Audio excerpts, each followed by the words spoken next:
Welcome back to the CBJ Show. I am Brandon. Alongside me is a special guest today.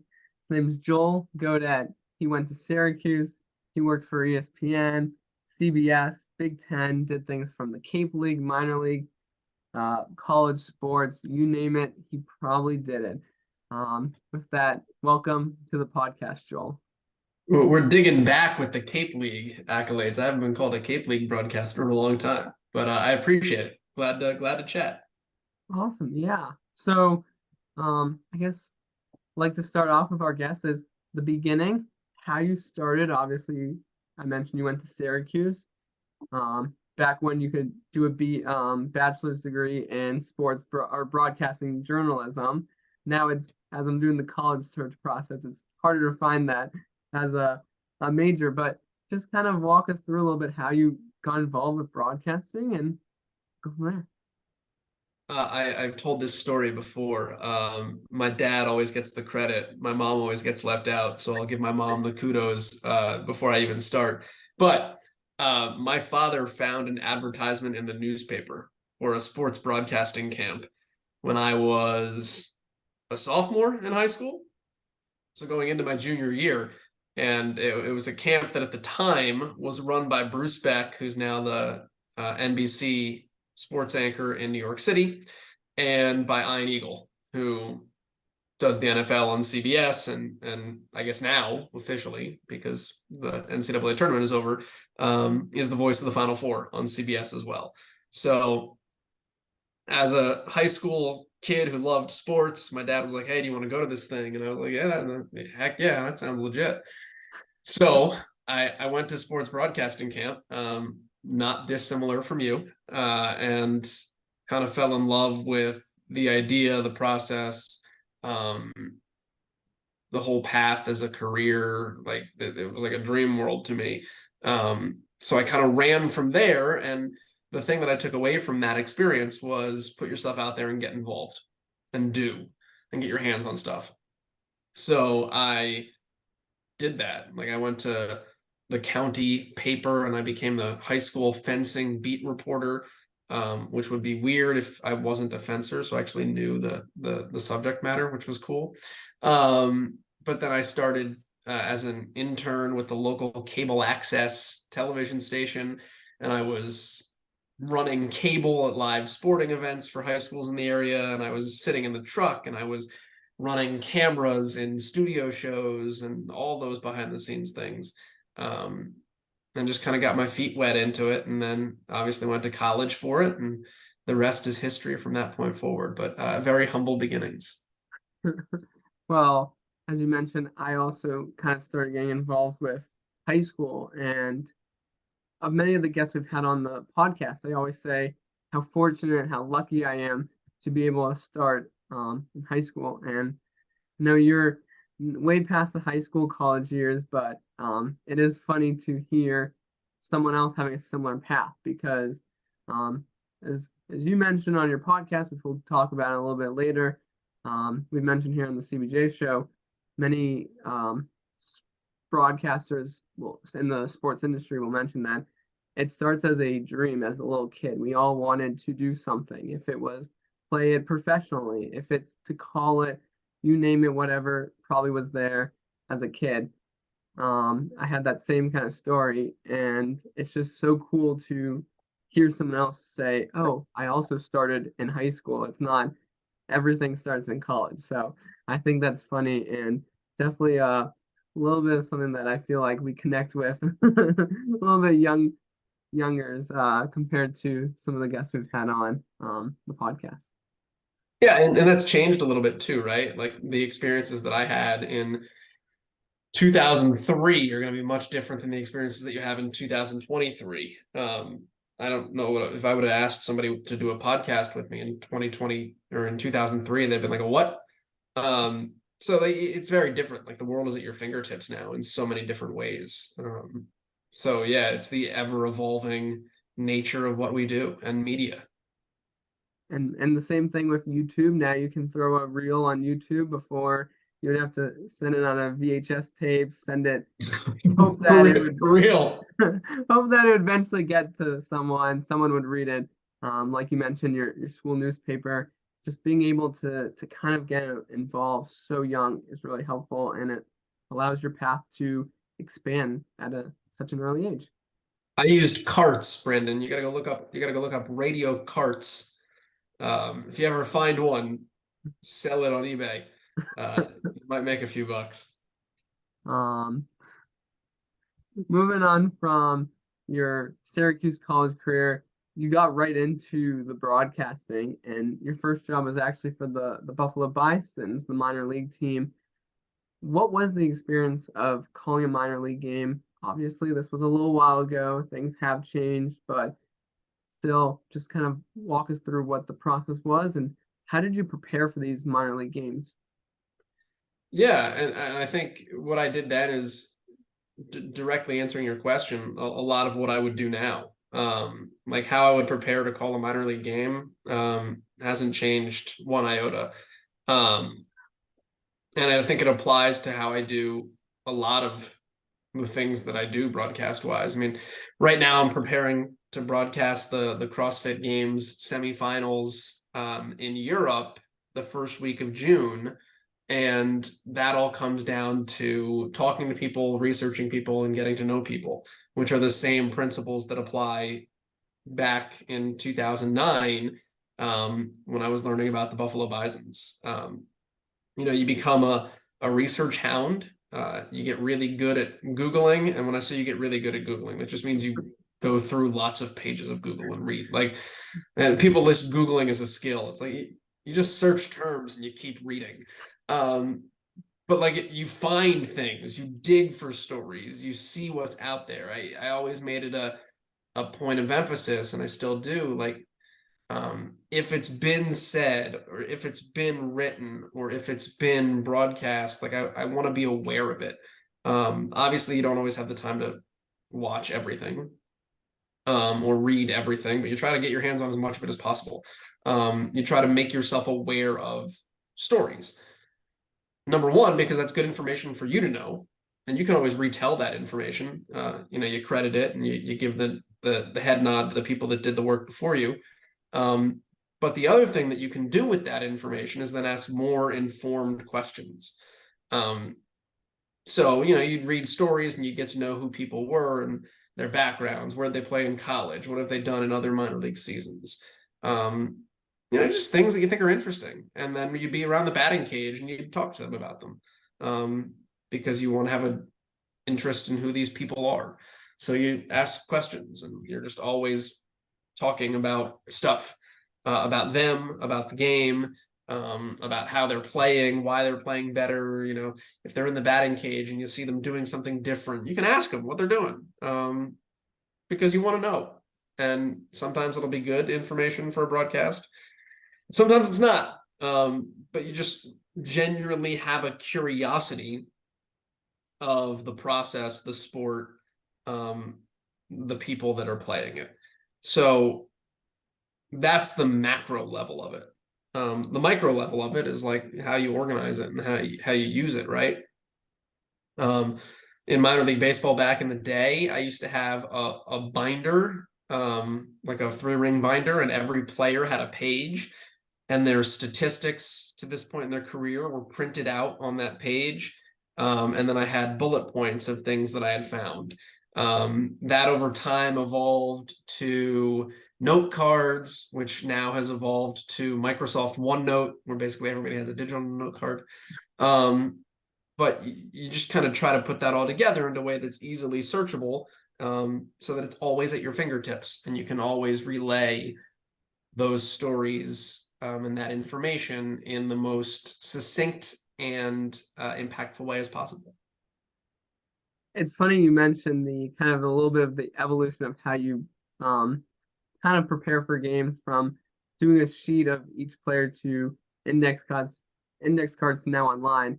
I've always loved the idea of being conservative to the environment, using online, but do you ever have an issue when you have stuff online and you'd rather have that on paper? I do also appreciate the environment. It had nothing to do with the environment. It just had to do with what was easiest. But I will run with that from now on. I'm very green, forward thinking. Yes, actually, it has happened. There was one point in time where I had my laptop and my notes were on my laptop, my Microsoft OneNote. I was calling a softball game. So each team had a notebook and each player had a page, and my laptop died. And I didn't have my charger. Fail all around. Good news is that Microsoft OneNote syncs to any device. So I just used my phone for the rest of the broadcast, which I guess actually kind of goes to like pour one out for, and that's not the right phrasing, tip a cap to technology. Because in that instance, if you want to go back a decade, if I had forgotten my note cards, I was up a creek. But in this instance, I had lost my access to my information and had another way in because I had my phone with me. So, yeah, but that was like a solid 10 minutes of panic. It's funny. I remember with the March Madness tournament that it's with technology now, it could happen where you lose it. And so, it's just so fascinating as someone who's starting to get into the calling games. Is it worth it having on the online or on paper? What's easier? I definitely think a combination of both is So it important. depends on what sport you're doing too. Football, basketball, all that stuff. I will still do written charts. I'll print that stuff out. And in baseball and softball, I will keep a written scorecard. But it just depends on your personal preference. Baseball, softball, swimming, track and field, CrossFit, anything where there's a lot of people, like huge rosters, football aside, I'll do in OneNote and then easily be able to index through who people are. Basketball, lacrosse, things like that, where field hockey, where I'm dealing with anywhere between 8 to 18 people, I'll do that on my written charts that I keep in front of me. In addition to calling the games, you also took up the opportunity to start a podcast, a play-by-play podcast, which I've had the opportunity to start to listen to. I love the intro. It was funny. I'm not going to spoil it for our listeners. We'll put a link in the description on the YouTube video and on Anchor. Definitely check out Joel's podcast. Some great names, including Patriots radio broadcaster Bob Socci, the the longtime radio announcer for the Red Sox, Joe Castiglione, just to name a few. But what was that like starting a podcast, moving from play-by-play to more of a kind of a talk show, interviewing guests, and why did you start it? Yeah.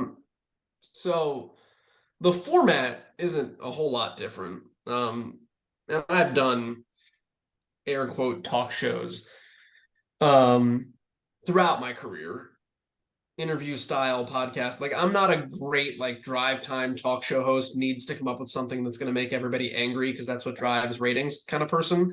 But I feel like I'm pretty comfortable in an interview type setting or a general talk show type setting. So that piece of it was fun.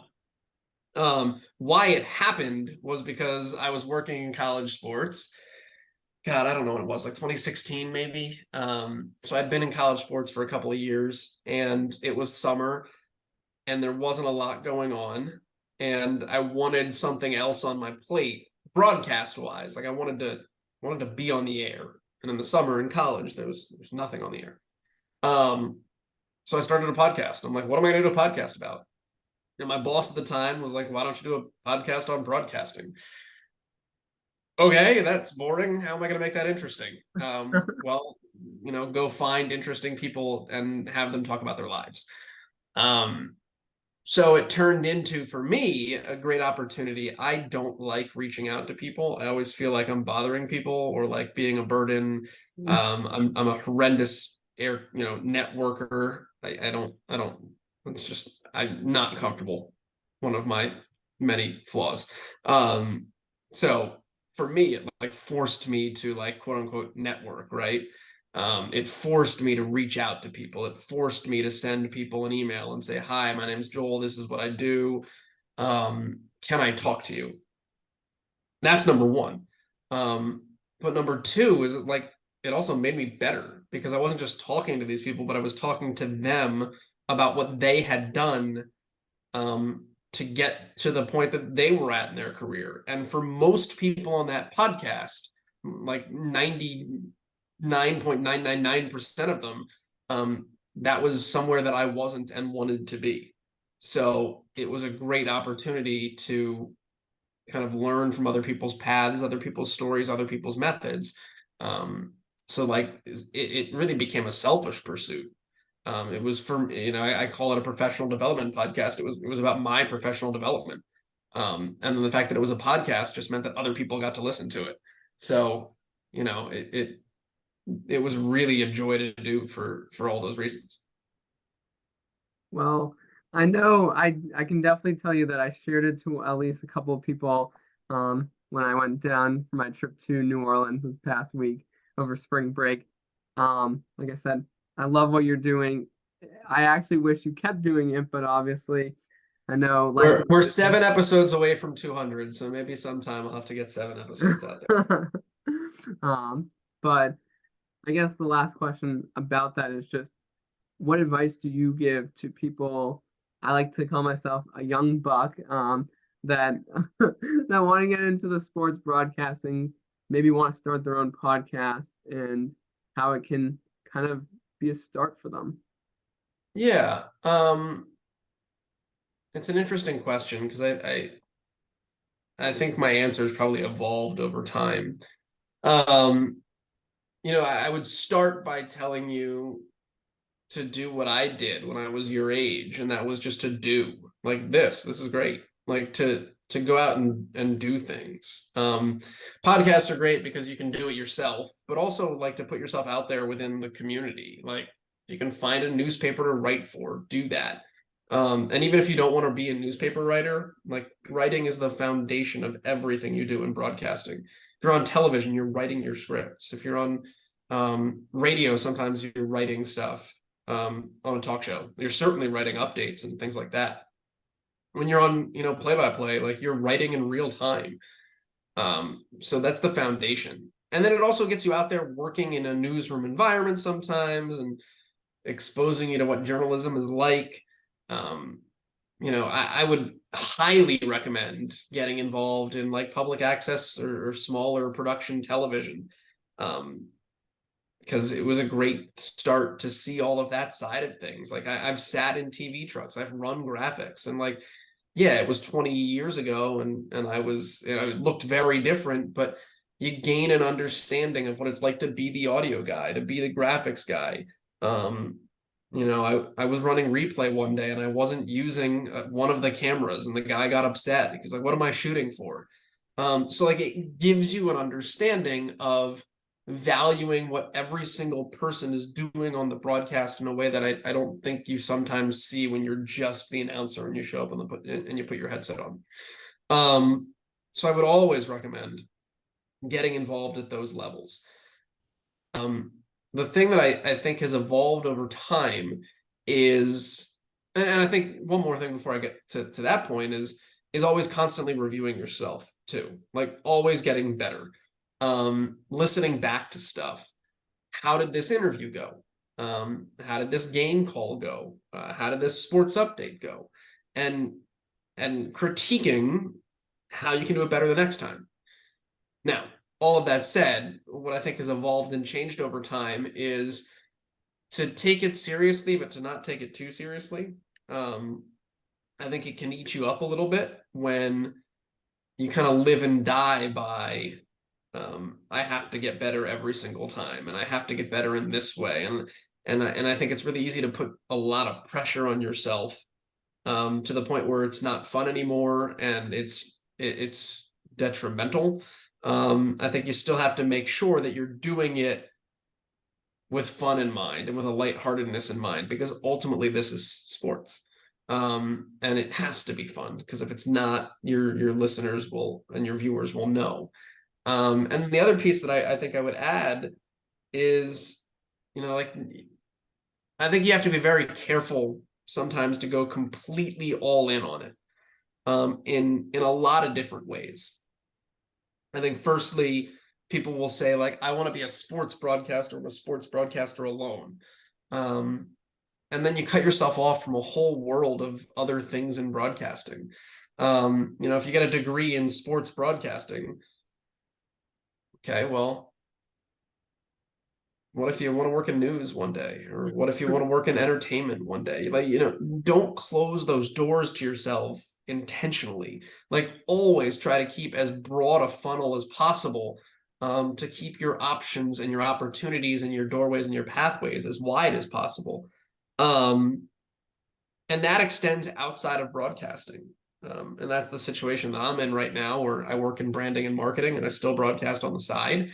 And I know a lot of people who are really good broadcasters who have regular jobs and then call the games. And in an industry like this, sometimes it's a lot easier to live and dictate your own life when that's the case.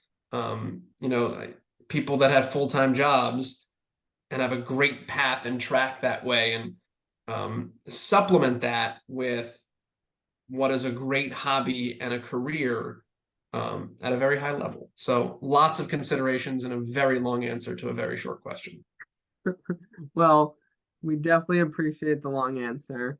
And it's important I ask a lot of people when they're in play-by-play, what advice can you give? And it's always fascinating because everyone has different answers, everyone has different paths, but it's all about taking the step, improving. Could be sometimes small steps. I like the analogy of a mountain. You're not climbing that mountain one day. It takes some hills, some small steps. You'll eventually get there. And even too, like, even within sports, there are a lot of minor league baseball teams where if you can sell, you have a full-time job. You are a sales rep and a group sales rep or whatever, and the broadcaster.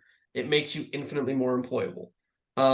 There are people that work in college athletics that are marketing athletic directors or compliance folks or student athlete development folks who are also the broadcaster. So always keep that piece in mind of how can I make myself most useful to the most people while giving myself access to this thing that I really want to do. So, yeah. It is funny that you mentioned kind of listening to an interview or a game broadcast you're doing. It's definitely something that I like sometimes dread because I don't like listening to my own voice. No one does. As I heard, even Kevin Harlan, who makes amazing calls, he doesn't even like hearing his own voice, but it's something that it's important in this industry. Even if you hate it, put it on in the car, you listen. How can I improve? And go from there. And there are things you will never hear if you don't do that. Like, there are things you will never notice about yourself, for better or for worse, if you don't listen back to it, because you don't have that perspective of taking the step back and looking at it through a viewer's eyes. And again, I very much mean that in both directions. Like, you will learn things that you need to improve on, and you will learn some things you didn't know about yourself that you do really well. So it's really important from a positive reinforcement standpoint too. All right. I like to end our interviews. I know I'd love to talk to you for all day. We could probably spend all night talking, but I know the listeners would get a little bored. So we'll kind of wrap it up. But I like to throw a little bit of a curveball. I know this should be easy for you as a baseball guy, but if you were invited to broadcast, do play-by-play, whatever, of any major sporting event, if you had to pick a couple, what would be your options to choose? The Olympics is number one. On site at the Olympics is number one. Because I just think it'd be really, like, I mean, like an athlete, like, who doesn't want to represent their country? Not that you represent your country when you broadcast the Olympics, but I think it's a cool atmosphere to be involved in professionally and to tell those stories. And NBC does such a great job making it almost a soap opera is not the right word, but like the Olympics are so much more about the story than they are the sport in a lot of ways, which I think would be a really cool thing to be a part of. So that's number one, far and away. I mean, March Madness. Unfortunately, I was the voice of a Division I college athletics program for 10 years, and I've never been to an NCAA basketball tournament. So that would be really fun. The last one I called is when I was in college. So one day to do that at some level would be amazing. Men's or women's, I just the March Madness feel and vibe would be great. So I think those two are probably top of the barrel. But obviously like Super Bowl, World Series, but I don't think Joe Buck or Joe Davis are going anywhere anytime soon. So it is funny. People talk like, oh, you could be the next Jim Nance, or as you mentioned, Joe Davis or Joe Buck with baseball. I know the two of them have been doing Fox for a while, and now Joe Buck is with ESPN, but I think of him as a baseball and football announcer for Fox. But it is funny. You were really quick with the Olympics answer, which I thought was funny. I definitely think the opportunity to do anything, no matter what country you're in, just the experience is just different that you don't get to experience. And I do think March Madness would be fun. I mean, that first round, it's crazy. I mean, any round is fun. So but the first round is agree with you. The first Thursday is the best day of the year. Well, 100%. that's gonna do it for our conversation, our little interview. You can call it whatever you want. I like to call it chat. But thank you for listening to our interview with Joel. And thank you, Joel, for coming on the CBJ show. My pleasure, Brandon. Anytime. Awesome. Thank you. Thank you for listening.